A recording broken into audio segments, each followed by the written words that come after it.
Bienvenidas y bienvenidos a este segundo encuentro de análisis de la realidad. Ya el primero lo tuvimos el mes pasado y nos quedan todavía otros dos en adelante. El primer encuentro pudimos revisar em, la situación de los derechos humanos en México. Vimos que estamos en una situación pues complicada, todos lo sabemos, ¿no? Y hoy vamos a revisar el contexto general político de nuestro país y para eso pues, tenemos un invitado muy especial que a mí me da mucho gusto que nos esté acompañando eh, y sobre todo porque podemos también dar un seguimiento, ¿no? Recuerdo que hace 6 años nos acompañabas, me parece que teníamos la elección presidencial muy interesante dialogar, ¿no? Y saber qué podía pasar, ¿no? Yo creo que estos momentos de cambios, de participación política a este nivel, nos ayuda mucho a la reflexión, ¿no? Y a quizá emprender articulaciones comunitarias en favor de todos o a partir de los intereses y el bien común. Em, Pues voy a presentar a nuestro invitado, Jorge Rocha. Es doctor en estudios científicos sociales en la línea de investigación de política y sociedad en el Instituto Tecnológico y de Estudios Superiores de Occidente, que es el ITESO, la Universidad Jesuita de Guadalajara. Maestro en impactos territoriales de la globalización en ámbitos periféricos y centrales por la Universidad Internacional de Andalucía en Sevilla eh, y licenciado en Sociología por la Universidad de Guadalajara, además de licenciado también en Filosofía por la Universidad del Valle de Atemajac, UNIVA de Guadalajara, y diplomado en Educación para la Paz por el ITESO. Es profesor, docente, y también comparte sus análisis políticos en diferentes medios de comunicación, entre ellos la revista de Teología y Ciencias Sociales de los jesuitas, em, que ahora está disponible en línea, entre otros medios de radio y televisión. Jorge Rocha, un gusto, muchas gracias por acompañarnos en estos tiempos tan agitados en el área política y pues te escuchamos lo que nos compartas. Y también queremos, al final, les pido, como siempre, que estén muy atentos con sus comentarios y preguntas, que al final tratemos de ser breves y concretos en nuestras preguntas, porque seguramente vamos a hacer un diálogo muy enriquecedor y pues aclarando quizá dudas que todos tenemos. Adelante, Jorge, muchas gracias. Muchas gracias, Mario. Un gusto estar con todas y con todos ustedes. Como bien decía Mario, bueno, me da un muchísimo gusto compartirlo. Me voy a enfocar más al tema político electoral, digamos, por obvias razones, porque es el tema, digamos, primordial que se está viviendo en el país en este momento. Y además voy a hacer algunas ligas con otro tipo de asuntos, porque obviamente no está, todo está relacionado, ¿no? Entonces, no sé, Mario, si me puedes dejar compartir Claro que una sí. presentación. Ujú. Me parece que ya está. Perfecto, sí, ya me lo, déjame ponerla por acá. A ver, perdón. Ya la están viendo, ¿verdad? Sí, Perfecto. Y ya la están viendo como presentación ahora sí. A ver. Sí, ¿verdad? está, sí. Perfecto. Bueno, pues voy a. La verdad es que traigo bastantes filminas. No, no son de leer, todas son bastante sencillas, pero ayudan a ver cómo está la situación ahorita en el país. Bueno, lo primero es que, bueno, seguramente todas y todos están enterados que hay elecciones el próximo 2 de junio en nuestro país y qué es lo que se va a elegir. Es lo que tenemos en esta presentación. Lo primero, obviamente, la presidencia de la República, que es lo que más, digamos, se ha llenado o lo que más hemos visto en los medios de comunicación, pero también 9 gobernaturas. Ahorita voy a decir cuáles, voy a hablar sobre ello. También todo el Congreso de la Unión, que significan las dos cámaras en este caso, es decir, se van a renovar 128 senadurías y además de 500 diputaciones. También se van a renovar 30 congresos locales, o sea, esto también es una cosa bastante fuerte, y además de 1,174 ayuntamientos en prácticamente todo el país, además de 16 alcaldías de la Ciudad de México. ¿Eso qué va a implicar al INE? Por lo menos la instalación de Es que 170,000 creo que está casillas, aparte. imagínense, ¿Me ¿no? pueden cargar algo? 170,000 casillas y esto va a implicar que van a votar, bueno, no sabemos si van a votar estas personas, pero en la lista nominal podrían votar hasta 98 millones de electores. O sea, imagínense lo que significa armar una elección para este tamaño. Obviamente aquí no están las elecciones locales, porque ya en 9, por lo menos en 9 estados, habrá elección además de gobernador. Aquí donde vivo yo en Jalisco, pues es una de esas entidades donde tendremos elección para gobernador. Entonces, pues más o menos en conjuntos estaremos renovando alrededor de 20,000 cargos públicos, imagínense, entre eh, puestos federales, cargos estatales y cargos municipales. Imagínense ustedes lo que significa que de 20,000 cargos haya por lo menos 3 o 4 candidatas o candidatos. Cuando de repente luego nos piden que nosotros podamos darle seguimiento a una elección, pues se convierte en una tarea titánica o que tú estés revisando, pues imagínate, el currículum de todo lo que esto significa, pues es una verdadera locura. Ahora, vamos a tener la elección otra vez, la elección más grande de la historia. ¿Por qué? Porque en México hemos estado empezando a todo concentrarlo en dos calendarios electorales, que es el de 2024 en este caso, y luego dentro de 3 años que serán 2027, ¿sí? Pero bueno, ese es el tamaño de la elección que vamos a tener el próximo 2 de junio, para que vean lo que significa en términos logísticos. Ahora, ¿cómo está ahorita el sector o cómo está conformada los grandes poderes en México? Bueno, ya sabemos que la presidencia la tiene Morena, con Andrés Manuel López Obrador a la cabeza, pero esta es la conformación del actual Congreso de la Unión, ¿sí? Como se darán cuenta, Morena sí tiene bueno, perdón, una puntualización. Esta composición puede cambiar mañana, ¿eh? Porque como ustedes saben, los diputados al ser electos luego se pueden mover de partido. De hecho, esta ya es una composición al menos confirmada hasta el día de antier, que fue la última vez que revisé la Cámara. Puede ser que esto se modifique en algún momento, ¿va?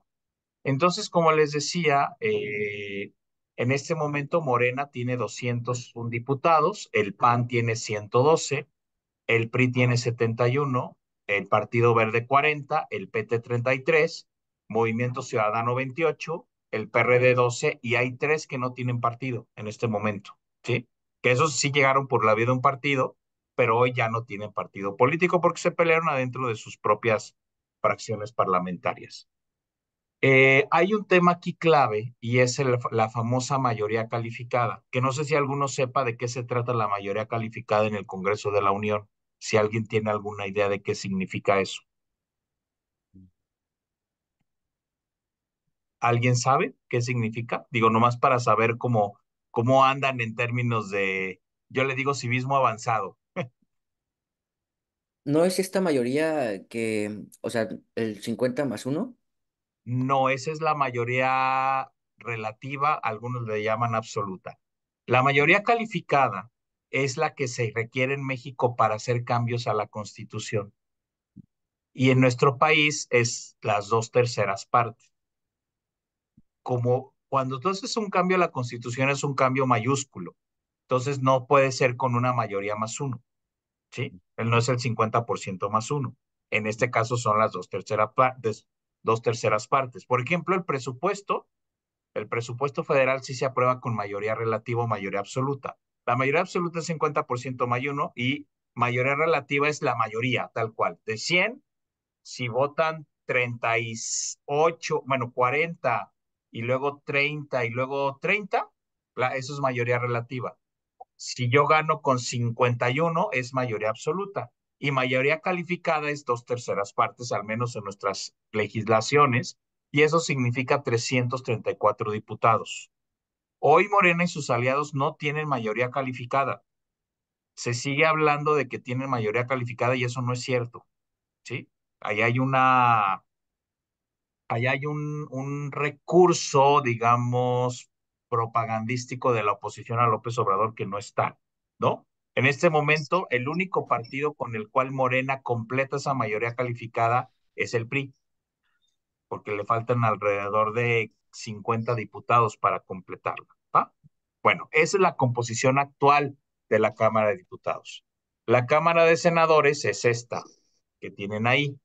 Son 57 de Morena, 18 del PAN, 14 del PRI, 12 de Movimiento Ciudadano, 8 del Verde, 6 del PT, 4 de Encuentro Social, que todavía no perdía el registro hace 6 años, por eso hay 4 senadores de Encuentro Social, que ya no existe como partido, al menos con registro, pero sí tiene representantes, y luego el PRD con 3 ilustres senadores. Si ustedes hacen sumas, tampoco aquí Morena completa la mayoría calificada, ¿sí? Porque la suma de PAN, PRI y PRD y MC es bastante alta. De hecho, aquí ustedes dirán, oye, ¿por qué MC tiene tan poquitos diputados, pero tiene muchos senadores en términos proporcionales? Por una razón muy sencilla, a lo largo de estos 6 años hay un montón de expriistas y de expanistas que se pasaron a MC. Por eso hoy MC tiene una bancada más grande en el Senado, Mira, ¿sí? estos eran un chingo. Entonces, tenemos esta circunstancia. ¿Qué significa eso? Que hoy por hoy cualquier reforma constitucional que proponga el presidente no va a pasar, ¿sí? Porque no tiene la mayoría calificada. Digo, este es el momento actual. Ahora, ¿cómo ha evolucionado el mapa político en México en los últimos años, en los últimos 10 años? Este mapa es sumamente importante para ver cómo ha avanzado Morena a partir de la última elección que hubo cuando el PRI tenía mucha fuerza, que fue 2015. Ustedes pueden ver ahí el 2015, el país prácticamente era priista. ¿Ya lo vieron? En términos de partidos. Lo que está en azul es el PAN, lo que está en amarillo es el PRD, lo que está en verde el verde, valga la redundancia, y eso que no tiene color era el Bronco. No sé si hay alguien aquí de Nuevo León, pero en aquel momento el Bronco gobernaba y era, ¿se acuerdan que llegó como candidato independiente? Por eso no tiene partido. En 2015, en 2019 ya empieza a aparecer el fenómeno de movimiento ciudadano. ¿Sí? Por eso está ahí, ya aparece Jalisco pintado de naranja. En 2022 ya es cuando empieza a aparecer con muchísima fuerza Morena como partido ganando estados. Y con las elecciones que hubo el año pasado, locales, pues el mapa se conformó como lo están viendo ahorita, ¿sí? Prácticamente todo el sureste, salvo Yucatán, es gobernado por Morena. La oposición está concentrada en el norte del país, la oposición al menos en partidos, aunque también Morena gobierna varias entidades del norte, como Tamaulipas, San Luis, Zacatecas, Sinaloa, Sonora, las dos Baja Californias. ¿Sí? Si se dan cuenta, el PAN ha ido perdiendo terreno a lo largo de estos años. El PRI, que gobernaba 3/4 partes del país, ahora solo gobierna 2 estados. ¿Sí? Y el Verde siempre sigue manteniendo por ahí un partido. Y obviamente MC pues tiene 2 estados, que son Nuevo León y Jalisco. Como ustedes se dan cuenta, a lo largo de 10 años la geografía política de nuestro país se ha modificado de forma prácticamente completa, ¿sí? Ahora, algunos dicen es que Morena ahora es el nuevo PRI. Si uno ve los mapas, no es tan así, porque si se dan cuenta y comparan el mapa político 2015 y comparan el de 2023, la verdad es que no es una conformación tan, ¿cómo se llama? Tan automática, como se darán cuenta, ¿sí? Pero bueno, está clarísimo que lo que le llamamos ahora la ola guinda, pues está muy fuerte, ¿sí? Bueno, hasta aquí algún comentario de lo que, digamos, de la situación actual de cómo está el mapa político, ¿no? ¿Ninguna pregunta? Miren, yo estoy viendo mi presentación y casi no veo personas, por eso pregunto y ya, si alguien tiene pregunta, pues tal cual le aprieta ya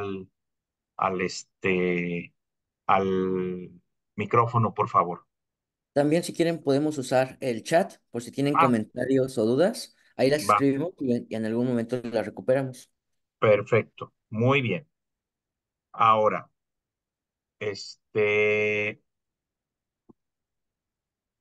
¿cómo están las encuestas electorales en este momento? Que viene ya la parte más, digamos, central de la presentación.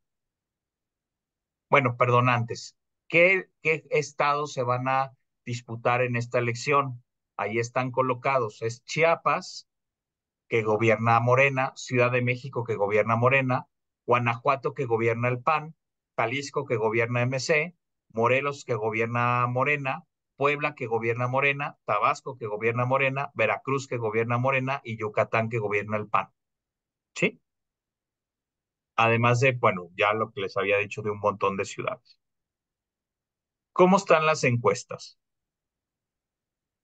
Ahora existen una cosa que se llaman pools de pools, ¿sí? ¿Qué son estos pool de pools? Son empresas que aglutinan muchas encuestas, las ponderan, obviamente no son promedios estos, son ponderaciones técnicamente elaboradas y lo que nos dan son tendencias de largo plazo de todas las encuestas que se van dando a lo largo del tiempo. Ahí podemos ver el pool de pools de Oráculos, que es de los mejores que hay en México, desde cómo están las tendencias desde julio del 23 hasta el mes, hasta este mes. Y al menos lo que dice el pool de pools de Oráculos, eh, haciendo esta agregación de encuestas, dirían que hoy Claudia Sheinbaum tiene el 65% de la intención del voto en México. Xochitl Gálvez el 29% y Jorge Álvarez Maínez el 6%. ¿Sí? Si se fijan aquí, MC por ahí de finales del año pasado trae una tendencia un poco más arriba y luego baja. Si se dan cuenta, ¿verdad? Si lo alcanzan a ver en la gráfica. Bueno, esa subidita se llama Samuel García. Cuando Samuel estaba de posible candidato de MC, sí tuvo un repunte. Y ya que se quedó a Jorge Álvarez Maínez, bajó. ¿Sí? Es lo que dice Oráculos. Les paso el otro pool de pools que hay en México, que es Pulse MX, que también es el otro que es muy bueno. Y estos son sus resultados. Claudia Sheinbaum tendría el 63%, Xochitl Gálvez el 32% y Jorge Álvarez Maínez el 4%. Aquí se ve más claramente el efecto Samuel García en MC. ¿Se dan cuenta? Cómo había subido y luego baja. Bueno,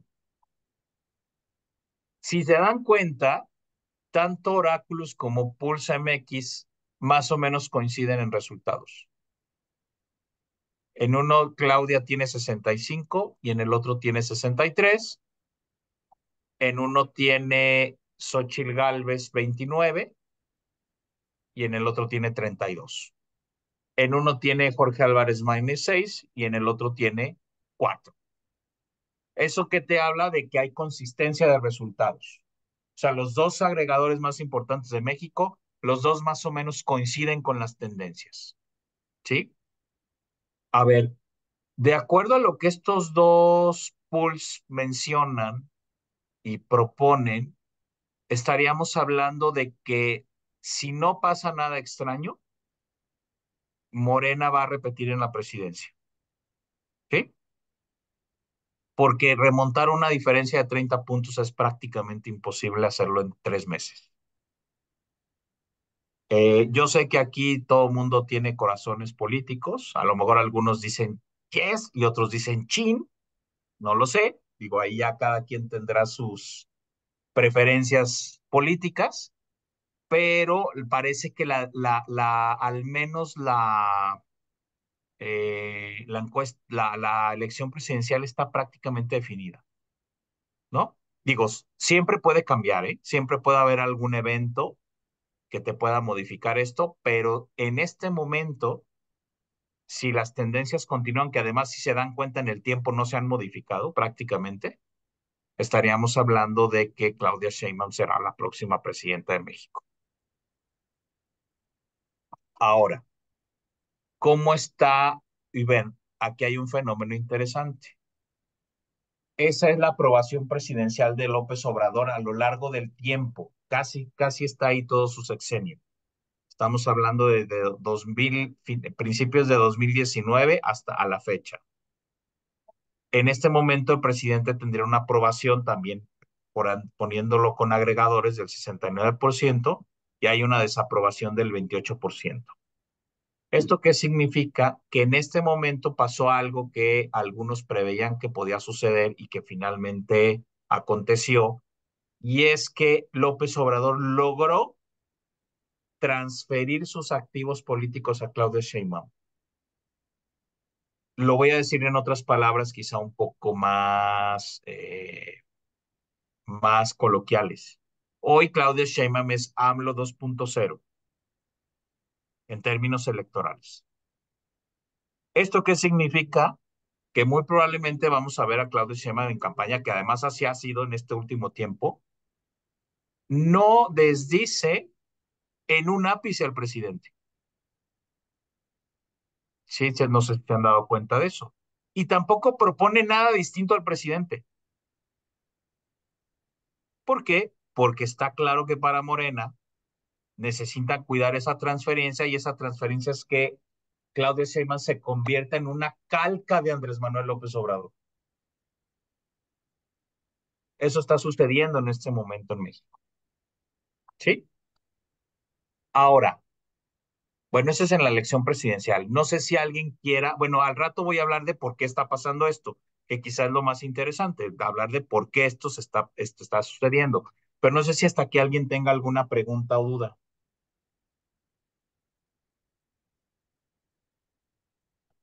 Yo creo que tenemos un montón, pero nos vamos a aguantar un ¿Le poquito. seguimos? Va, Sí, adelante, adelante.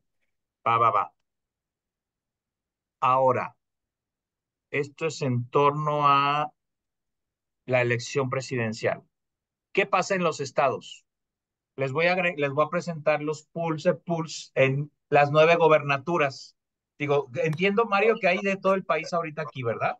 Principalmente hay de Querétaro, pero Ah, también hay miembros de diferentes partes del país. va, bueno. a lo- Aquí les va lo de los estados. En Ciudad de México, esta es la tendencia que se está imponiendo, ¿sí?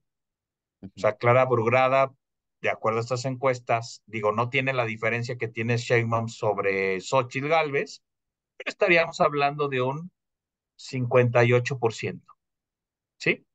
Frente a un 35% del PAN, de Taboada, y un 6% de MC, que es muy consistente con lo de Álvarez Maínez. ujú. Luego, en Chiapas, en Chiapas, Morena repetiría, bueno, repetiría en Ciudad de México, repetiría en Chiapas. En Chiapas tiene 66% versus 25% del PAN. O sea, aquí la diferencia es casi de 40 puntos y 7 de MC.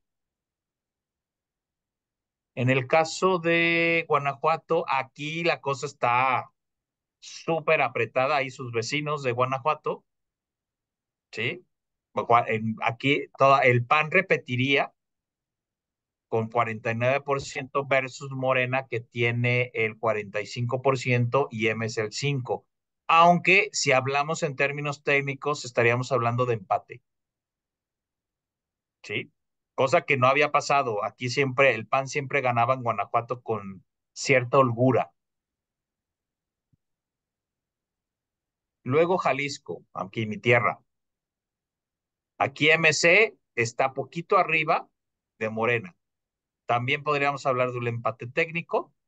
Y aquí la alianza, es que aquí está un poco diferente. El escenario en Jalisco tiene sus particularidades. Y aquí la alianza PAN-PRI-PRD solamente tendría 14%. Luego, en Morelos, a pesar de Cuauhtémoc Blanco, bueno, no sé si aquí alguien lo estime, pero a pesar de Cuauhtémoc Blanco, Morelos volvería a ser, bueno, es actualmente Encuentro Social Morena, pero tiene 56% de la intención del voto versus 36% del PAN. Aquí el PAN sí tiene cierta fortaleza y MC con 6%. Pero todavía estamos hablando de una diferencia de 18 puntos. En Puebla, En Puebla estaremos hablando de que Morena tendría 64%, eh, el PAN PRI PRD 31% y MC con 4%. O sea, volvería a ganar Morena en Puebla. Tabasco. Bueno, lo de Tabasco sí es la fuerza de la tierra del presidente, es increíble. Estamos hablando de un 70% versus la alianza y todos los demás, menos de 10%. Aquí hablamos de una diferencia de 60 puntos porcentuales. De hecho, ayer que presentaba también esta información con jesuitas, les decía, en Tabasco se podrían ahorrar la elección. Digo, estoy bromeando, evidentemente, ¿no? Veracruz, 60%, o sea, volvería a ganar Morena en Veracruz, 34% PAN PRI PRD y 4% MC. Yucatán, 47%, aquí está muy disputado. Obviamente también tenemos margen de error, ese es empate técnico, perdón, pero digamos, si así queda la elección, el PAN volvería a ganar en Yucatán, ¿sí? Más o menos así está las cosas en el país, en los estados. Bueno, no sé si tengan alguna pregunta particular en alguno de estas entidades.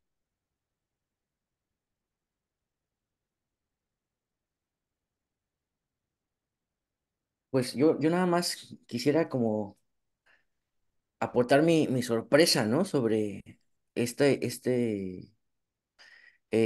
no sé, opción política, ¿no? De Morena que sigue ahí arrasando, incluso en las regiones donde no era común, ¿no? O sea, por ejemplo, lo que decías de nuestro vecino Guanajuato. Claro. Sí, sí, ahorita voy a tratar de plantear algunas hipótesis sobre por qué está sucediendo que la ola guinda no baja, ¿no? Pero no sé si tengan algún otro comentario o pregunta.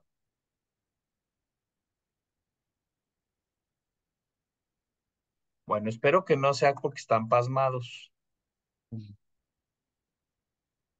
A ver, va. ¿Por qué se presentan las tendencias? Que quizás es lo más importante. Y aquí voy a empezar a relacionar algunos temas de otro tipo. Este, lo primero,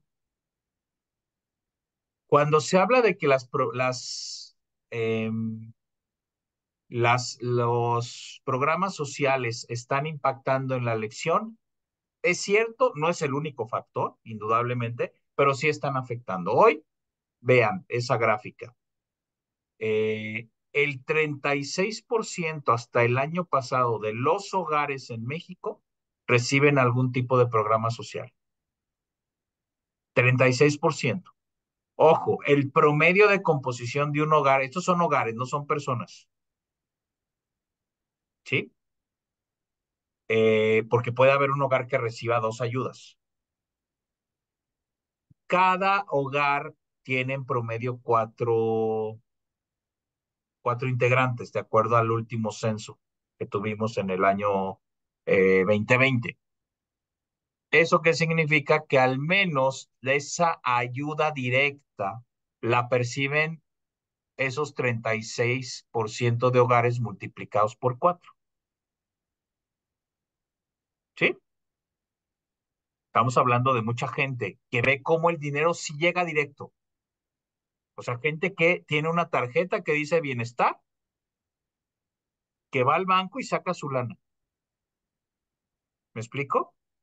Y que a lo mejor no la recibe esta persona directamente, pero sí sabe que alguien que vive en su casa lo recibe. Sí hay un efecto electoral con eso, indudablemente. No es el único, vuelvo a repetir, pero ahí está presente. ¿Qué otra razón podemos explicarnos de por qué está presentándose esta situación? Ustedes saben cómo está la situación de violencia en el país.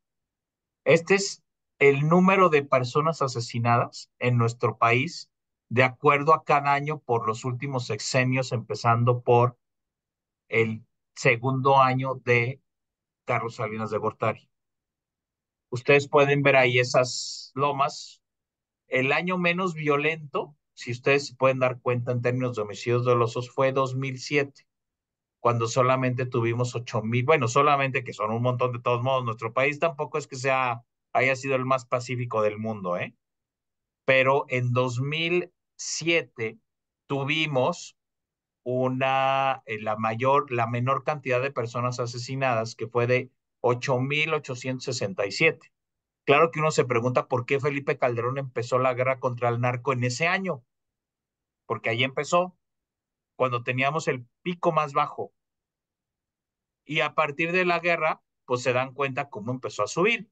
Y pasamos de 8,867 asesinados por año en el 2007 a terminar el sexenio de Calderón con 25,000. Y luego empezamos con 23,000 el primer año de Peña Nieto y terminamos con 36,000. Y luego empezamos el primer año de López Obrador con 36,000 y el año pasado, ¿sí? Tuvimos 29,000. ¿Qué significa eso? Si ustedes pueden ver, solamente hemos tenido 2 periodos de tendencia a la baja en México en homicidios dolosos. El primero fueron de los 27,000 de Calderón en su quinto año a 20,010 en el segundo año de Peña Nieto, esta crestita que está ahí entre lo morado y lo verde, más bien ese descenso. Y luego ya todo ha sido subida, salvo los últimos 3 años de López Obrador, donde volvió a empezar a bajar. ¿Qué pasó? Que aunque nos mantenemos en una meseta alta, porque obviamente va a tener casi 30,000 homicidios a los 8,000 que tuvimos en 2007, estamos hablando de prácticamente 3, 4 veces más, o sea, un aumento de 400%. Sin duda, pero sí hay una percepción que se empieza a provocar, que estamos en una gran violencia, pero que sí hay un pequeño descenso. Hay críticas sobre que si están maquillando cifras, ta, ta, ta, ta, ta. Yo no me voy a meter en esa parte técnica de ver si las fiscalías hacen bien su trabajo, pero lo que sí puedo decir es que sí hay una tendencia a la baja a partir de 2021 para acá. ¿Sí? Eso es real. Y esto influye electoralmente. ¿Sí? Tercer elemento en términos de violencia. La violencia sí está concentrada en ciertos estados. La violencia no está presente tan fuerte en todo el país. Si se dan cuenta, prácticamente la mitad de los asesinatos del año pasado se concentraron en 6 estados, que ahí están, que es Guanajuato, su vecino. Su vecino es el lugar que tiene más asesinados en el país desde hace varios años. Luego, Estado de México, Baja California, Chihuahua, mi estado, Jalisco y Michoacán. ¿Sí? Obviamente ahí luego está Guerrero, que también tiene una violencia desbordada, pero si ustedes se dan cuenta, ¿en cuántos de estos estados va a haber elecciones en este año? Pues solamente en Guanajuato y en Jalisco. ¿Se acuerdan cómo están las tendencias en Guanajuato y en Jalisco? Hay Vale. empate técnico en las dos. ¿Sí me explico? A ver, Querétaro ahí está. Querétaro obviamente está en lo más bajito, ¿no? Estamos hablando de 195 asesinados el año pasado, ¿sí? Obviamente ustedes dirán, pues bueno, es que también es un estado chiquito. Sí, claro.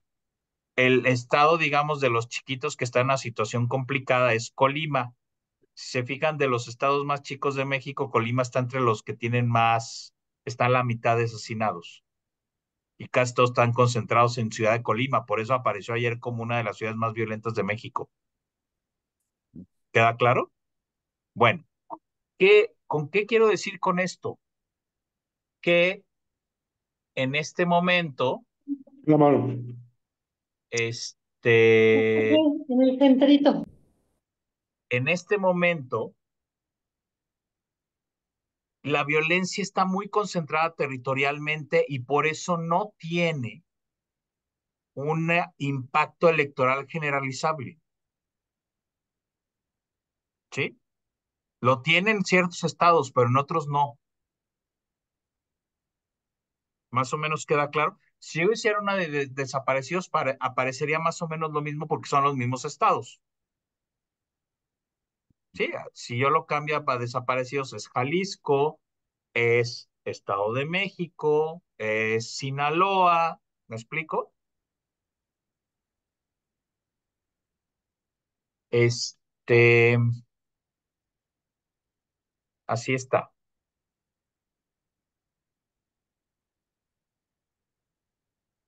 Y la otra razón, con esto no estoy exculpando al gobierno López Obrador de ninguna forma, ¿eh? Lo que quiero es tratar de explicarme por qué se mantienen estas tendencias electorales tan potentes. La otra es que sí hubo en el sexenio, sobre todo en la última parte del sexenio, hubo también descenso en la pobreza, ¿sí? Ustedes lo pueden ver ahí. Pasamos del 43, vean la gráfica primera, la primera gráfica del primer cuadro, que es como el agregado principal. Habíamos tenido una pobreza del 43% en 2016, 41 en 2018, 43 en 2020, pero ahorita tenemos 36%. Ustedes dirán, oye, pues es muy poquito. Pues sí, pero otra vez hay una percepción de mejora. ¿Me explico? ¿No es lo suficiente? No. ¿Puede haber datos falseados? Puede haberlos, pero hay una percepción de mejora. ¿Sí? Y por ejemplo, la población, si se van a la última gráfica del primer cuadro, que es la población no pobre o no vulnerable, pasamos del 24, 23, 23% al 27%. Eso también habla de mejora. Leve, mínima, pero es mejora.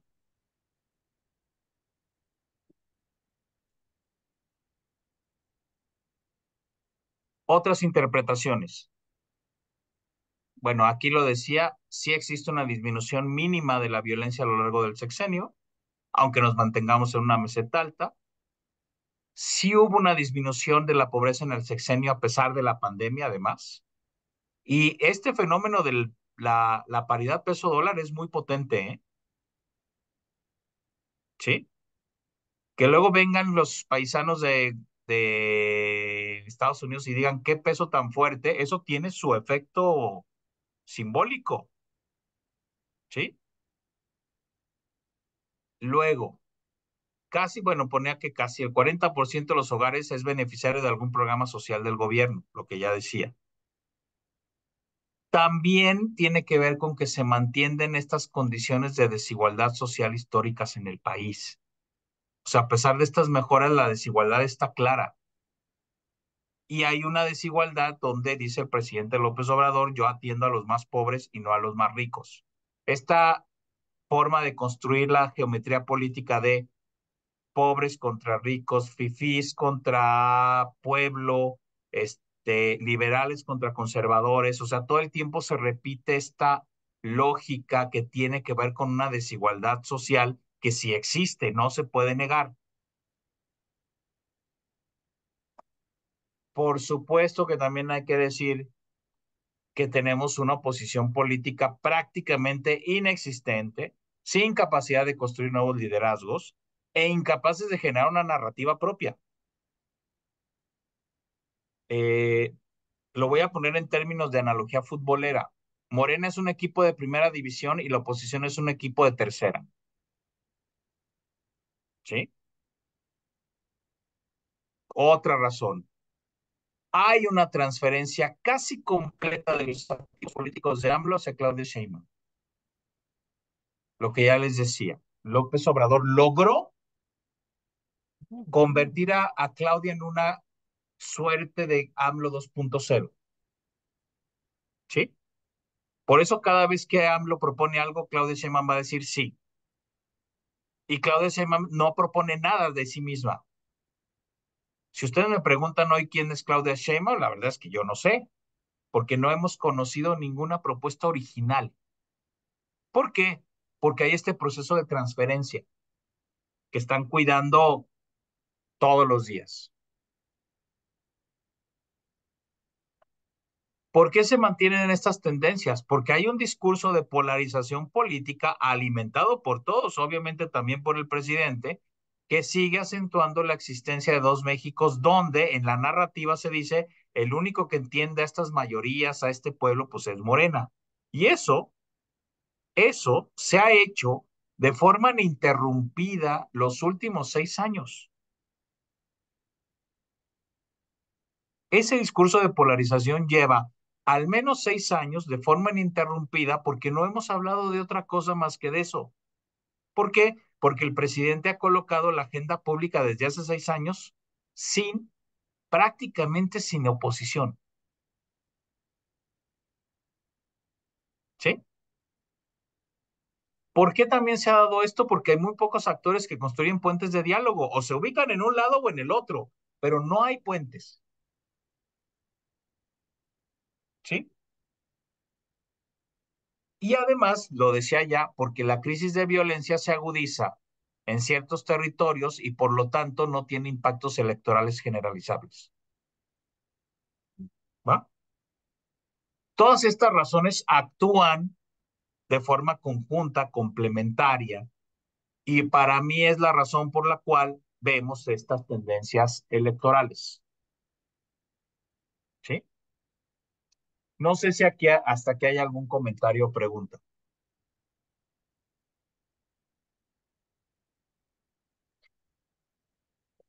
Yo tengo una duda, Jorge.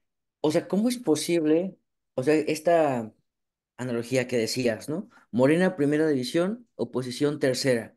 Si Morena es el partido nuevo, ¿no? Y los otros, por ejemplo, el PRI, tiene una estructura tan antigua. Es que el PRI ya no tiene estructura.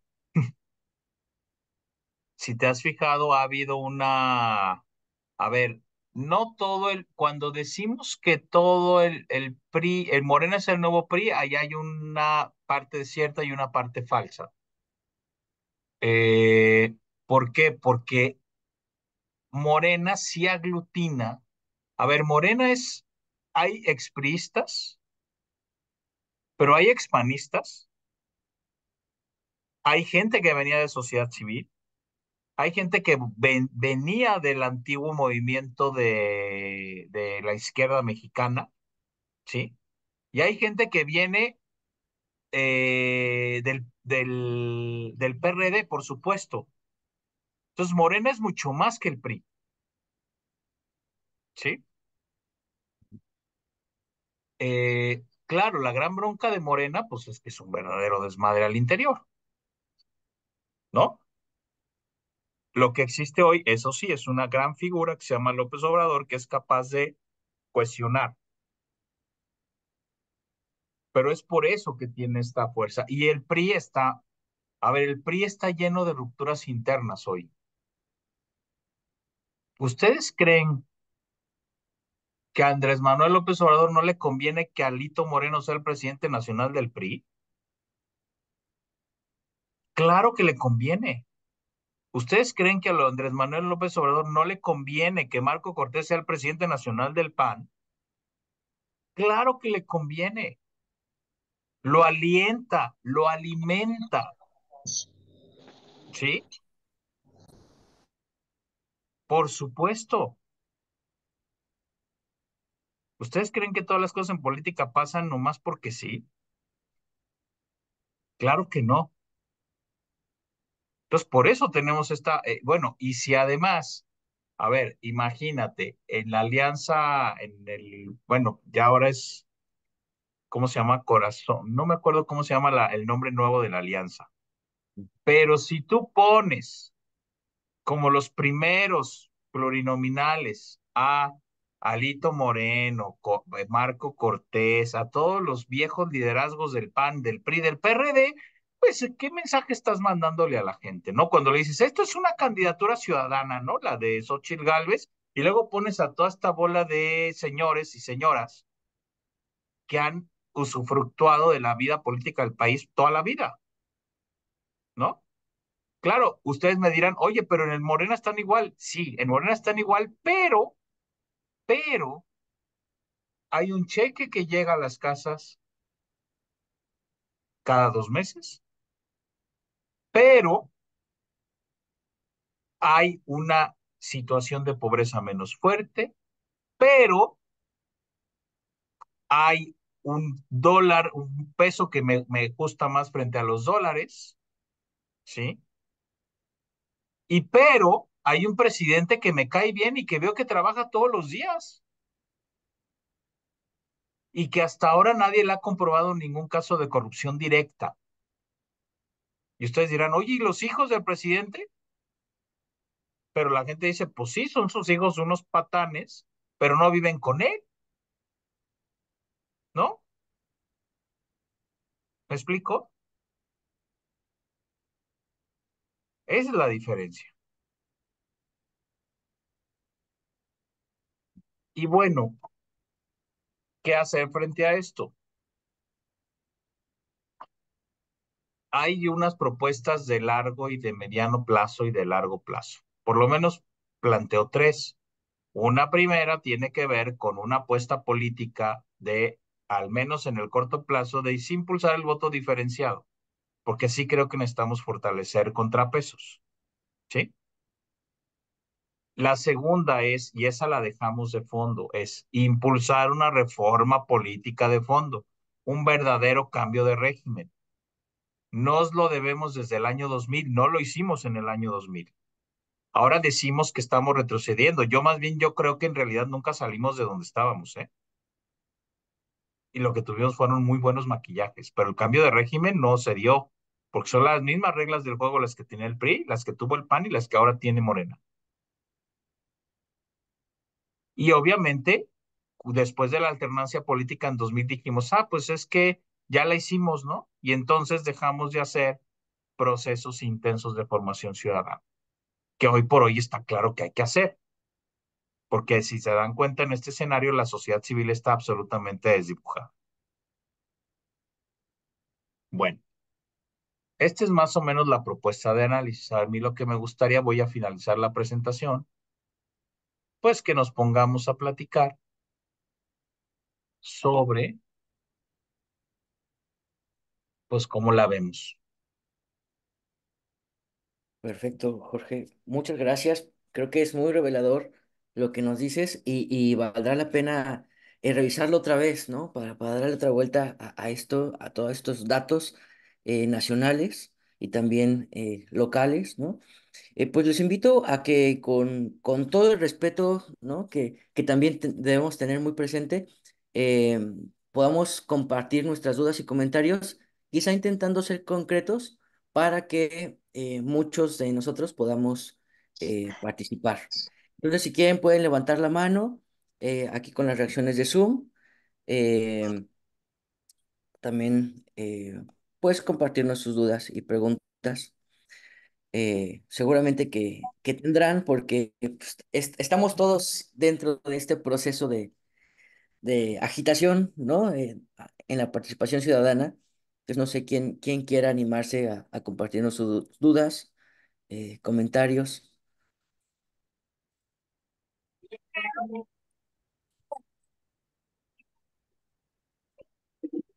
Recuerden, pueden levantar su mano y se van ordenando aquí en Zoom, aunque fueran varias personas que levantan su mano. Voy a apagar este micrófono porque creo que no fue un error. A ver. Bueno, en lo que se animan, queridos profesores, compañeros, yo quiero hacer una pregunta. Eh, en medio de creo que hay muchas variantes. Una de ellas considero es estos poderes fácticos, ¿no? Que justo creo que en el 2000, con Peña Nieto, ¿no? Se veía en el movimiento 132 una denuncia a los medios masivos de comunicación y que me parece que ahora están en crisis, ¿no? Tendrán todavía su alcance y su agenda política, eh, pero me parece que hay una transformación ahí. eh, ¿Hacia dónde vamos, no? O sea, ya decía Obrador en las pasadas elecciones presidenciales, benditas redes sociales, pero ¿cuál es ese rumbo de las benditas redes, no? O sea, también hay una diversidad, eh, hay más participación, ¿cómo lo consideras? Y otra pregunta también, ahí, eh, el papel político del ejército, ¿no? Que pareciera que Obrador había prometido un mayor papel de la ciudadanía, ¿no? El regresar al ejército a los cuarteles. No ha sido así, pero no solamente eso, sino también para dónde juega el ejército, ¿no? Dentro de esto, ¿no? ¿Qué tanto poder tiene de decisión o de bloqueo en temas nacionales o estatales, ¿no? O qué tanto sí es seguridad o es más bien parte de la inseguridad. Son creo que dos temas así muy amplios y pues les invito, profesores, a que aprovechemos este encuentro para compartir nuestras preguntas y diálogos. Mira, si quieres, Mario, sobre el tema de los medios. A ver, hay es, a diferencia de otros momentos, aquí sí podemos hablar de un binomio. O sea, sí hay medios pro AMLO y hay medios contra AMLO. A nivel tanto en bueno, en redes sociales y en medios masivos de comunicación. Está claro que Andrés Manuel le ha pegado a los que no están con él. Incluso hemos visto medios que cambian. Por ejemplo, TV Azteca en la primera parte del sexenio apoyó mucho a López Obrador. De hecho, era el medio que más lo favorecía y ahorita le pega todos los días por una razón muy simple, que es que le cobraron impuestos a Salinas Pliego, ¿sí? Muchos impuestos que no debía, que debía. Entonces, por eso se volteó. Tampoco es porque sea un demócrata, ni mucho menos. Pero tenemos, digamos, de los dos tipos. Y en redes sociales pasa lo mismo. Si ustedes me dicen, ¿la oposición tiene bots? Sí. ¿Andrés Manuel López Obrador tiene granjas de bots? También. Entonces hay digamos, una disputa por el escenario político. Ahora, en esta lógica, lo que sí es una novedad es que Andrés Manuel ha puesto la agenda. ¿Eso qué significa poner la agenda?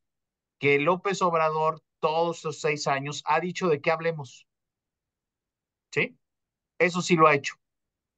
Aunque hay medios a favor y en contra, quien pone sobre lo que se habla es López Obrador. La oposición ha sido prácticamente incapaz de colocar un tema propio. Es más, les pregunto, ¿saben algún tema que haya colocado a la oposición que se ha discutido en el país? Prácticamente ninguno, prácticamente ninguno. Y aunque hay esta división, la agenda sí la coloca el presidente. ¿Por qué? Porque las mañaneras siguen siendo las mañaneras. Y ojo, no es el tema de que mucha gente vea las mañaneras, es que todo el mundo retoma las mañaneras. ¿Sí? Esa es la diferencia. Ahora, en cuanto al tema de la militarización y el militarismo, a mí, Jorge Rocha, me parece que ese es el tema más delicado de este sexenio. el más delicado para mi gusto. ¿Por qué? Porque el poder político y económico de las Fuerzas Armadas en este sexenio ha crecido de forma exorbitante. O sea, si ya, bueno, lo último que seguramente están enteradas y enterados, esto de que ahora quienes van a arreglar las carreteras federales son los militares, pues ya es un despropósito. O sea, porque los tienen arreglando carreteras, construyendo bancos del bienestar, construyendo el Tren Maya, administrando aeropuertos, están administrando aduanas, solo por citar algunas actividades, cosas que no les corresponden, ¿sí? Y por otro lado, si ustedes se dan cuenta, aunque hay una disminución en los índices de, por lo menos, homicidios dolosos, la inseguridad sigue estando altísima, la violencia sigue estando altísima.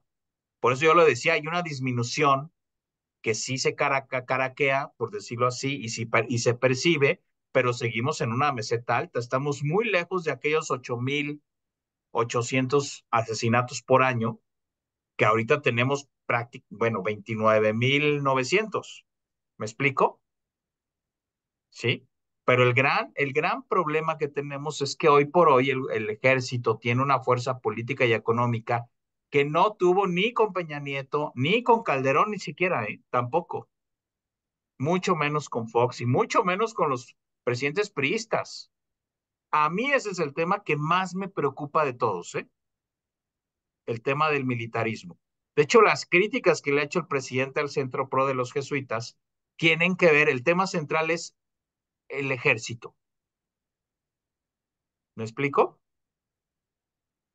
Pues ese tema sí es muy delicado desde mi punto de vista y desafortunadamente veo que Claudia Sheinbaum ya está muy amarrada con las Fuerzas Armadas. ¿Sí? Porque, ojo, hubo una reforma que no sé si se enteraron. Hay una reforma que se hizo hace poco donde se permite que las Fuerzas Armadas estén en México o haciendo tareas de seguridad hasta el 2028, es decir, los próximos 4 años. ¿Qué significa? 2/3 partes del sexenio de Claudio Sheinbaum.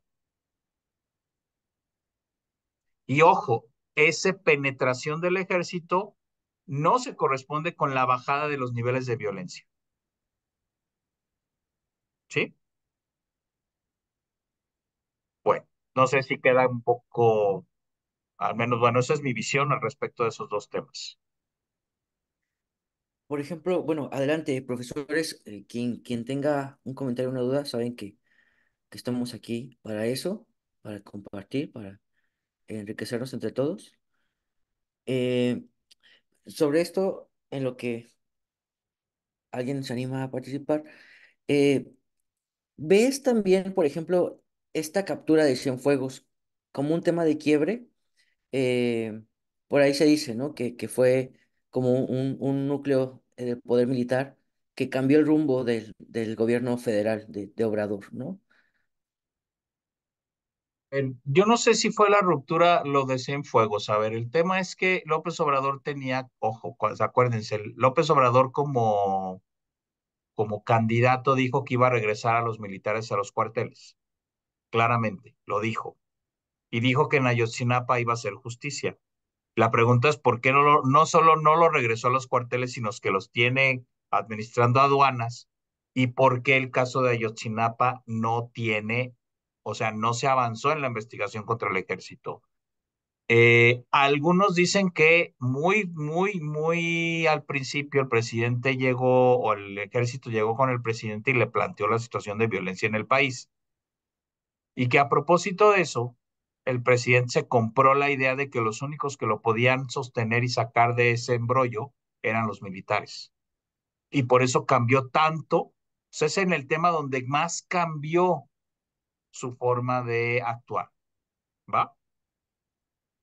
Y no es propiamente el caso Cienfuegos, más bien lo de Cienfuegos ya fue una consecuencia de esos primeros acuerdos. El hecho de que no lo hayan juzgado, porque la prendieron y luego lo soltaron, si ustedes se acuerdan, tiene que ver con ese pacto que el presidente tiene con las Fuerzas Armadas. Ahora, digo, lo voy a decir un poco feo, a lo mejor es muy extremista de mi parte, pero la gran bronca en América Latina han sido las dictaduras militares y estamos empezando a transitar ese camino, desafortunadamente. Muchas gracias, Jorge. Pues recuerden, están invitados a levantar la mano y compartir sus preguntas, comentarios. Adelante, David Lozada.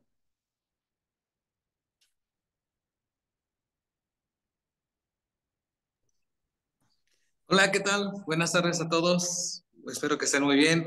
Al expositor Jorge Rocha, muchísimas gracias por la información. La verdad es muy interesante en lo personal. Es un tema muy interesante, me llama mucho la atención. La forma en que lo está presentando, se me ha hecho muy interesante.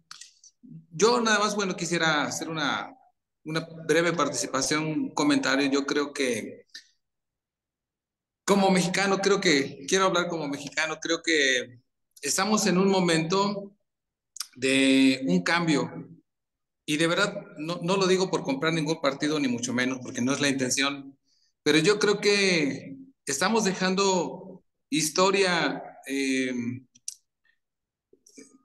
está quedando historia en la cual pues muchos años se vivió muchas injusticias, había mucha desigualdad, este, no había el trato para el mexicano como tiene que ser. Y yo creo que estamos iniciando una nueva transformación, ¿no? Una nueva etapa. Eh, Creo que lo que está haciendo AMLO y bueno, todo el equipo de trabajo, yo creo que va por buen camino. Yo quiero pensar que, siguiendo los números que nos dice el señor Jorge Rocha, que todo apunta a que será Sheinbaum, ¿no? La que continúe el trabajo en la presidencia.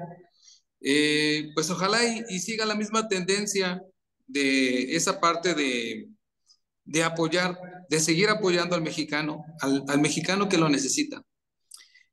Porque es la realidad, somos más los que necesitamos, ¿no? Es muchísimo más alto el porcentaje de aquella sociedad de clase más baja o necesitada, ¿no?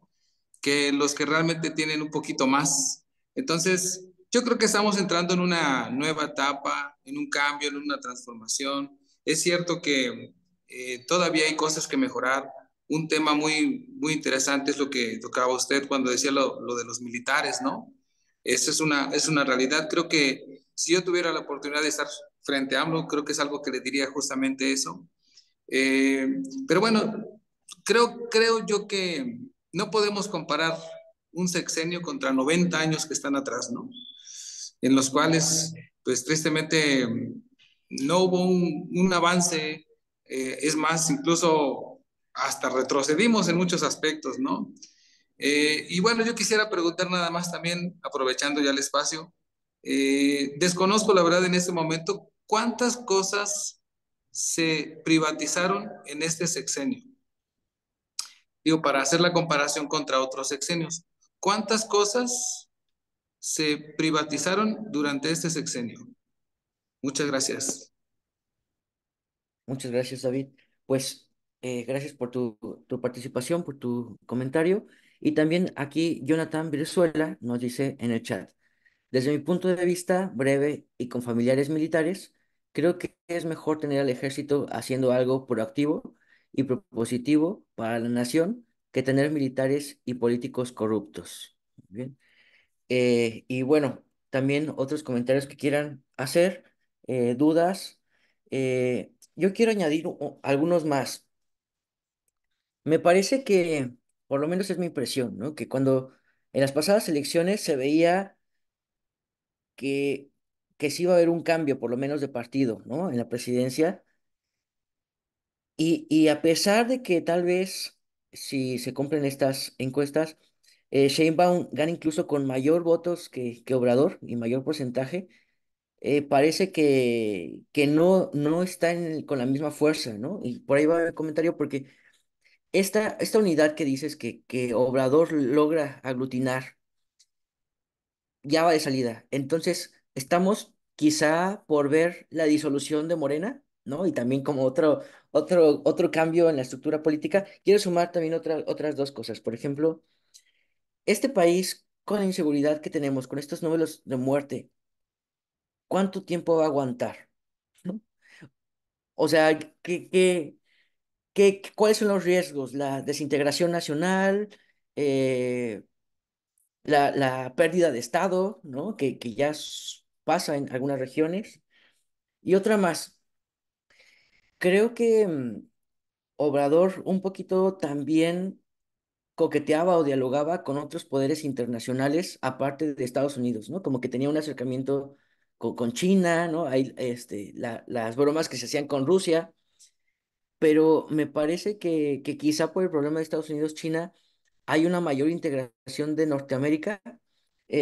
O sea, como yéndose la pregunta de qué tan soberanos podemos aspirar a ser en nuevo grupos, ¿no? internacionales y, y hacia dónde van también los intereses políticos de Estados Unidos en estas próximas elecciones o sobre el presente nacional, quizá también considerando estas noticias, ¿no? De la DEA, en fin. Eh, y bueno, considerando también la guerra en Europa, en Oriente Medio, ¿no? Que son muchos temas, pero bueno, a ver qué se puede. A ver, si quieres yo voy comenzando. A ver, de lo que decía David, sí, a ver, sin duda alguna este sexenio ha tenido avances que no había, y que los comenté, ¿no? Temas de pobreza, las ayudas, lo de ese descenso en los homicidios dolosos. Vuelvo a repetir, si la crisis de seguridad se mantiene, esa no, esa es innegable, pero hay estos avances y además es un gobierno que claramente le habla a las mayorías. Y eso es, vuelvo a repetir, parte de las razones por las cuales existen estas tendencias político-electorales. Efectivamente hay cosas que hay que resolver, ¿no? Como ya lo decía. Ahora, el tema de privatizaciones, ninguna, ¿eh? Tal cual, eso se lo puedo asegurar. No hubo ninguna privatización.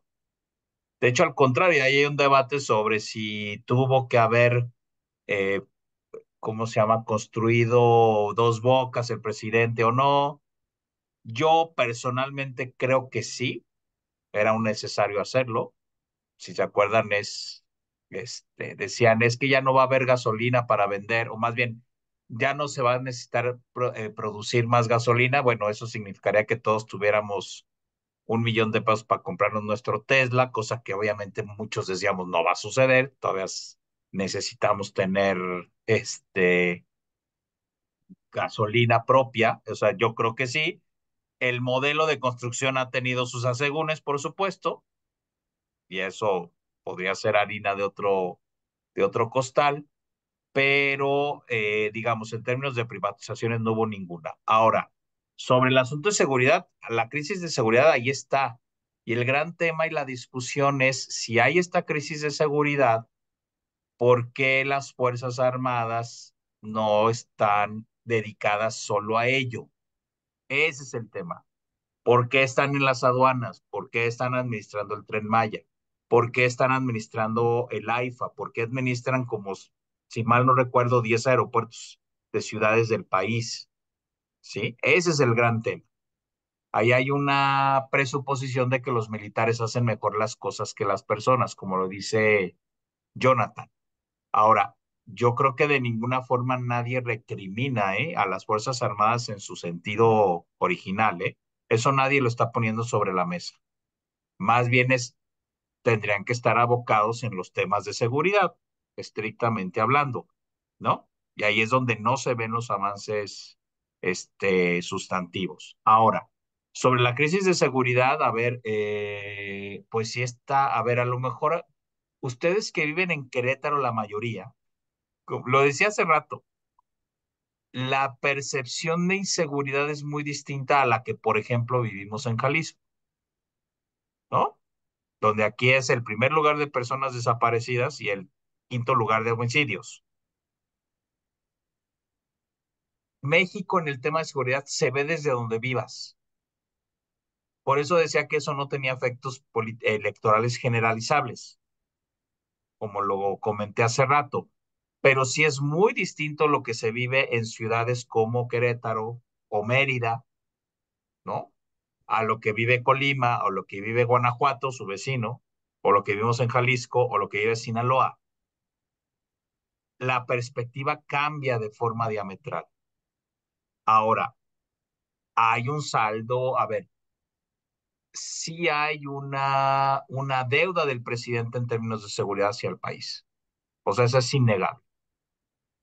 Estemos a favor o en contra de la 4T, es innegable que hay una deuda de seguridad, ¿sí? Y es una crisis que cada vez tiene mayores consecuencias, ¿sí? Claro, dimensionar esta crisis tiene que ver con si te llega el tema o no. Vuelvo a repetir, esto se ve muy diferente desde Jalisco, desde Querétaro, desde Guerrero, desde Sinaloa, desde Chihuahua, ¿no? Y demás. Entonces, ahí hay un saldo muy dispara al respecto, ¿va? Pero sí es un tema que se tiene que trabajar, evidentemente, y que si no lo controlas se va a empezar a expandir. Por ejemplo, solamente para hablar del caso de Guanajuato, Guanajuato no tenía crisis de seguridad en este sexenio, ¿eh? Y se creó en este sexenio, más o menos. Bueno, a ver, ahí Verónica puso algo. Lo leo. Dice, este gobierno le habla a las mayorías, con lo que quieren escuchar, como buen gobierno populista. La intromisión del ejército en la sociedad civil es excesiva, y aún viviendo en Querétaro, la Mm, percepción de inseguridad es fuerte.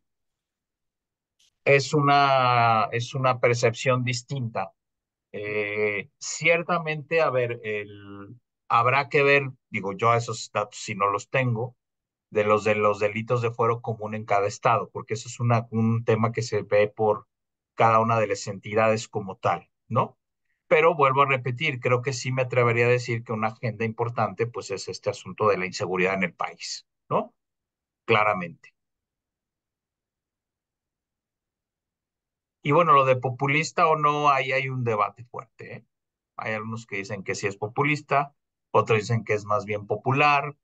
Ahí ya, digamos, ahora sí que cada quien tiene visiones distintas. Lo que sí es un hecho es que el presidente sí entabló una relación mucho más cercana con las mayorías de este país. Eso también es indudable, ¿eh?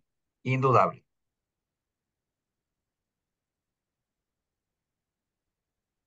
Y lo que te decía, Jorge, sobre cómo la participación de otras fuerzas internacionales, ¿no? Pensando en Ah, Estados ya. Unidos principalmente. A ver, la política internacional de México en este sexenio ha sido un poco rara a lo que habíamos tenido antes. Digamos, con los gobiernos priistas tendía a ser una política muy cercana a América Latina, con una relación tensa, crítica hacia Estados Unidos, prácticamente no había relación con Europa. Luego con el PAN fue al revés, más bien el PAN se alejó de las relaciones con América Latina, fortaleció mucho lo que tenía que ver las relaciones con Estados Unidos. Con Europa se empezaron a ver mayores, digamos, mayores relaciones. Y ahora con Andrés Manuel, a ver, es que a Andrés Manuel no le gusta la política internacional como presidente. Por eso se la dejó a Marcelo Ebrard, ¿sí? Y ahora Alicia Bárcenas, que es la nueva secretaria de Relaciones Exteriores. Pero al presidente ese tema no le gusta, ¿eh? Tal cual. Ahora, México ha tenido una relación muy esquizofrénica con Estados Unidos, porque en el discurso dice que somos muy anti-yanquis, pero, por ejemplo, toda la frontera sur está con Guardia Nacional controlando la migración centroamericana. O sea, es un discurso muy esquizofrénico, muy dual, ¿sí?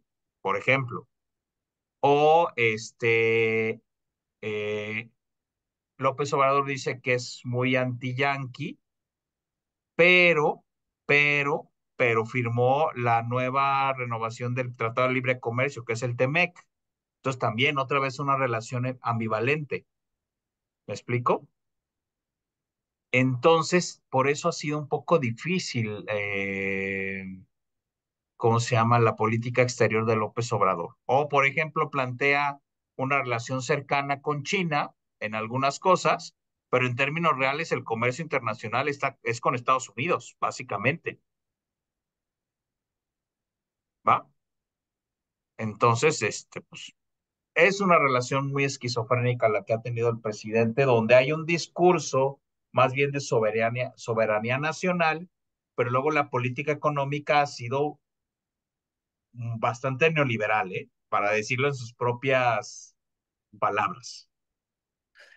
Pero, por ejemplo, o sea, al estar México en Norteamérica, ¿no es nuestros temas nacionales vistos en Estados Unidos como temas internos de seguridad nacional para ellos? Hay una parte que sí, pero ha bajado con Biden, ¿eh? O sea, Biden sí tiene una lógica menos intervencionista. Ahora, el tema que realmente les importa a Estados Unidos de nosotros son tres. Es el tema de migración, la inversión en el país y la delincuencia organizada, ¿no? Ahora, Estados Unidos tiene un gran problema de que no controla sus propios cárteles tampoco, ¿eh? O sea, ¿ustedes creen que la droga entra a Estados Unidos y ahí alguien la deja en cajas y luego la gente llega y se echa el montón de cosas? Pues claro que no, hay un montón de cárteles en Estados Unidos que son los que reparten y esos nadie los ve, ¿eh? Eso nadie los ve y no los controla el gobierno de Estados Unidos, ¿sí? Y el otro tema es esta relación esquizofrénica que tenemos con Estados Unidos, de Estados Unidos hacia nosotros, donde quieren evitar la migración, pero también la promueven. Porque hay tres sectores económicos de Estados Unidos que requieren migrantes, que es servicios, construcción y agricultura, ¿sí? Entonces también hay relaciones muy esquizofrénicas. ¿Me explico? Y naturalmente México ya abrió una fuente de económica con Centroamérica, con América Latina, con Europa, pero no es de ninguna forma son la predominante, ¿eh? Aquí también Maru Martínez nos hace una pregunta muy, muy interesante. ¿Qué opinas sobre lo que se escucha que tenemos un narcogobierno? Y también María dice, yo de lo que me percato es que quiere apostarle más por la economía nacional y aprovechar los recursos que tenemos.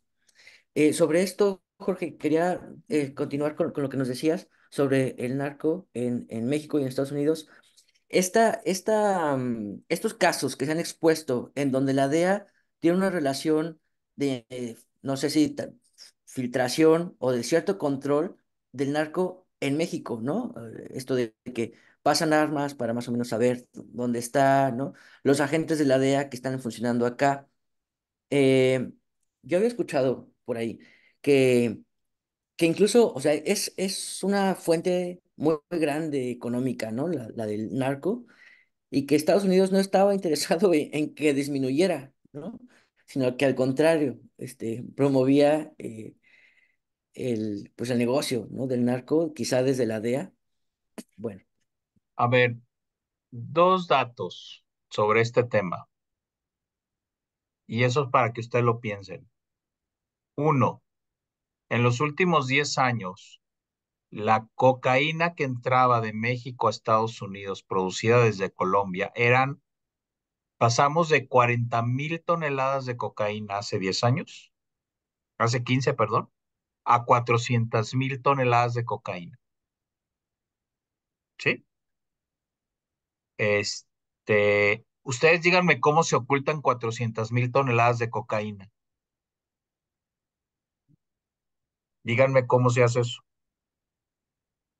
Eso significa contubernio de mucha gente, aquí y allá,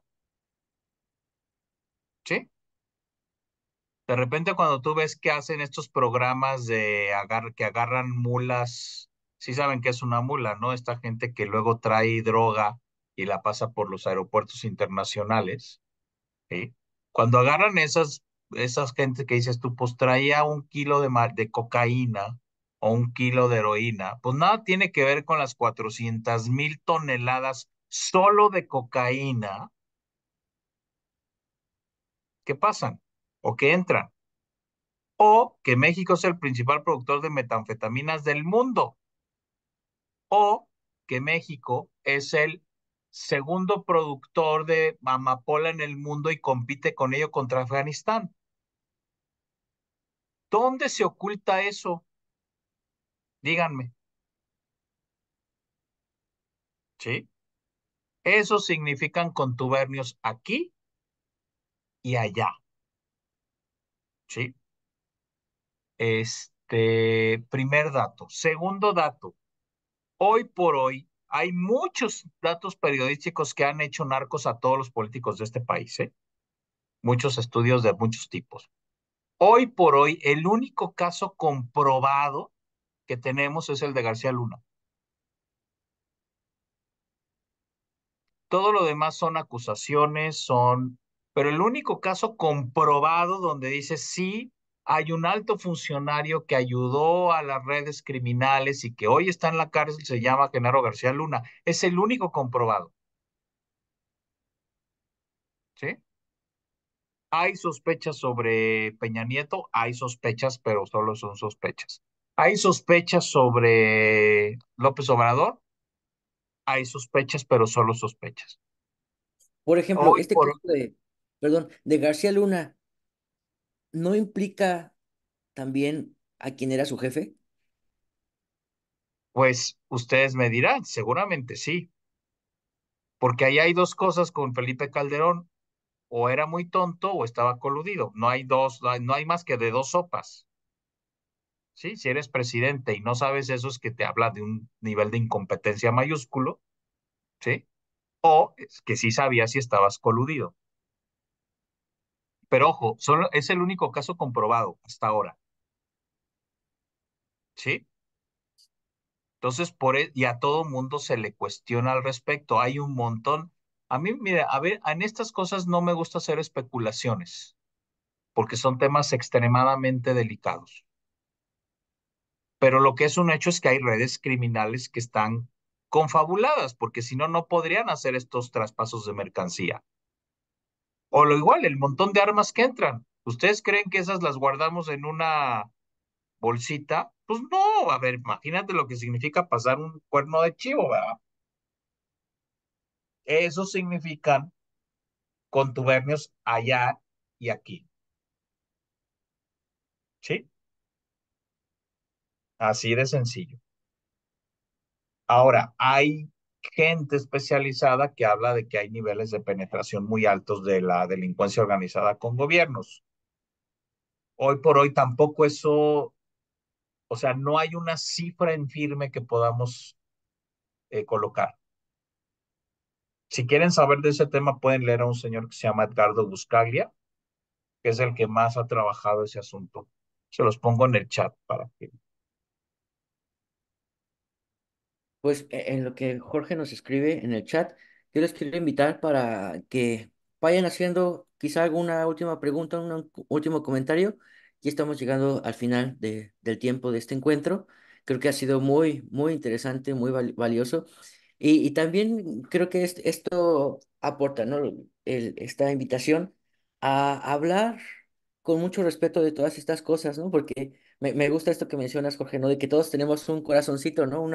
Una inclinación y a veces eso desata pasiones, ¿no? O conflictos al interno de las familias, ¿no? De los hogares.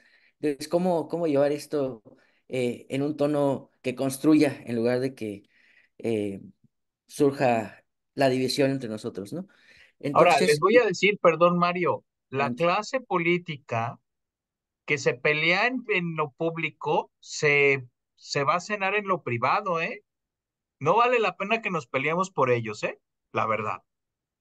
Porque esos yo sí los he visto y por supuesto que dices tú, pues sí, la gente, todo medio mundo peleado y estos se van a cenar juntos y a desayunar juntos, ¿eh? Y eso no creen que me lo han platicado.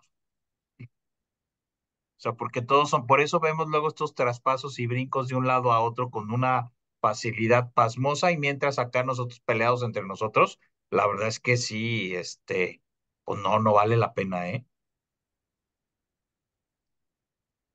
Pues no sé si alguien quiera hacer una pregunta última, un comentario, un agradecimiento también a Jorge Rocha por todo esto que nos ha compartido. Y yo quisiera sumar una, quizá, no sé si me voy a ir a otro tema, pero me gustaría ver qué piensas de la actualidad religiosa, o sea, pensando en el catolicismo en México. Creo que el Papa Francisco, no, tú estás en el ITESO, ¿no? Que el Papa Francisco como jesuita ha provocado muchos cambios y creo que también discusiones internas, pero ¿ves que algo se ha movido, algo ha mejorado dentro de la iglesia o más bien como que todo sigue igual?